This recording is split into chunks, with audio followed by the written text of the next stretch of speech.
Hello everyone, নতুন একটা ব্লগে তোমাদের অনেক অনেক ওয়েলকাম। তো আবার একটা ব্লগ নিয়ে চলে আসলাম তোমাদের সাথে। আর এখন হচ্ছে রাত্রি 7:30 বাজে। এখন আমি রেডি হয়ে যাব রামনগরে। তোমাদের আগের ভিডিওতে বললাম রামনগরে শিবরাত্রি উপলক্ষে মেলা হচ্ছে, ওখানে খিচুড়ি টিচুড়ি খাওয়া দাওয়া হবে। তো সেই জন্য ওখানে যাব। তো চলো ওখানে গিয়ে কি করছি না করছি না থাকবে এই ব্লগের মধ্যে। তো তোমরা কেউ স্কিপ করবে না, পুরো ভিডিওটা দেখবে। তো হচ্ছে আমরা আজকে শিবরাত্রিতে সবাই মিলে যাব হচ্ছে রামনগরে। শিবরাত্রির মেলা হচ্ছে ওখানে খিচুড়ি খেতে। তো এখানে কে কি করবে সব আগে থেকে প্ল্যান করছে। এই যে কে একজন তো দেখলাম গামলা নিয়ে বসে আছে খাওয়ার জন্য।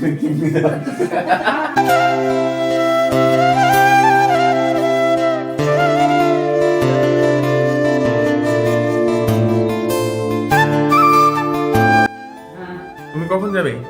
যাবে না? যাবো, সবাই যাবে, কখন যাবো? কখন যাবে সবাই? এই তো সব রেডি হচ্ছে। তাহলে আসো, হ্যাঁ চলে গেলাম আমি। যাও। তো গাইজ আমি এখন যাচ্ছি, যাবো রামনগরে। তোমরা তোমাদের বৌদি ভাইয়ের বাড়ি, ওখানে যাব। ওখানে গিয়ে তোমাদের বৌদি ভাইদের সঙ্গে আমি যাবো, মা যাবে পাড়ার সবার সাথে। তো চলো ওখানে গিয়ে দেখা হচ্ছে একবার তোমাদের বৌদি ভাইদের বাড়িতে গিয়ে, তারপর দেখা হচ্ছে আবার। তো গাইস ফাইনালি শ্বশুর বাড়ি চলে এসেছি। শ্বশুর বাড়ি চলে এসেছি। আর দেখো বচন শোনাতে শুরু করে দিয়েছে ভদ্রমহিলা। গাইজ একটা কথা কি জানো, আমি দুপুর থেকে তোমাদের বৌদি ভাইকে বলছি চলো খিচুড়ি খেতে যাই, যাবে না। বলে কে যাচ্ছে, হ্যাঁ তো কথা না। এখন আবার যে সন্ধ্যা হয়েছে না, খিচুড়ি খাওয়া জন্য আগে আগে দৌড়চ্ছে। বলছিল যে যাবো না বলছিল যে।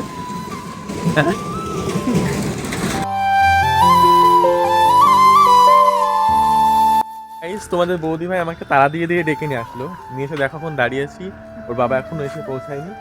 আর এখন দাঁড়িয়ে আছে, এখন দেখি কখন ওর বাবা আসে, তারপরে আমরা যাবো। তাহলে তাড়া দিয়ে আর কি দরকার ছিল, আমি আরামসে আসতে পারতাম না। আর কোনো কথা বলবে না। তোমাদের বৌদি ভাই কিন্তু এমনি ভালোই কথা বলে, হ্যাঁ শুধু ক্যামেরা দেখলেই চুপ হয়ে যায়। তখন আর কিছু বলার, অন্য সময় আমাকে ভালোই কথা শোনে। গাইস তোমাদের সাথে একটা জিনিস শেয়ার করছি। এই যে গাছটা দেখতে পাচ্ছ, এটা কি গাছ বলো তো? এটা হচ্ছে ব্ল্যাকবেরি গাছ, এখনো পাকেনি। এটা হচ্ছে কাঁচা আছে, ওই জন্য সবুজ সবুজ। এটা এখন যখন পেকে যাবে তখন এটা কালার খুলে যাবে। এটা আমার শ্বশুরবাড়ি এলাকার লোক এদের কথাই বলে, এদের নাম নাকি তুত, কিন্তু আমি জানি এটাকে ব্ল্যাকবেরি বলে। রাত্রিবেলা হলে হয়তো বোঝা যাচ্ছে না, দিনের বেলা হলে ভালো বোঝা যায়। প্রায় 1.5 ঘন্টা মতন দাঁড়িয়েছিলাম। 1.5 ঘন্টা তো হবে না, 1.5 ঘন্টার পর মতন দাঁড়িয়ে থাকার পর তারপর বাবা আসলো। এখন আমরা তারপরে যাচ্ছি দুজনে মিলে হাঁটতে হাঁটতে। মানে এখান থেকে কাছেই, গাড়িটা ওদের বাড়িতে রেখেছি, এবার হেঁটে হেঁটে যাচ্ছি।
তো গাইস আমাদের খাওয়া দাওয়া হয়ে গেছে, এখন আমরা হেঁটে হেঁটে বাড়ির দিকে যাচ্ছি।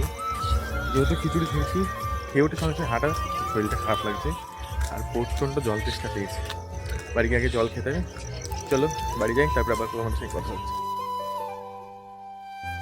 তো বাড়ি চলে এসেছি। আর এই ভিডিওটা এই পর্যন্ত ভালো লাগলে অবশ্যই লাইক কমেন্ট ও শেয়ার করতে ভুলো না। ফেসবুক থেকে দেখলে তোমরা ফলো করবে, আর ইনস্টাগ্রাম না, ইউটিউব থেকে দেখলে তোমরা অবশ্যই সাবস্ক্রাইব করবে।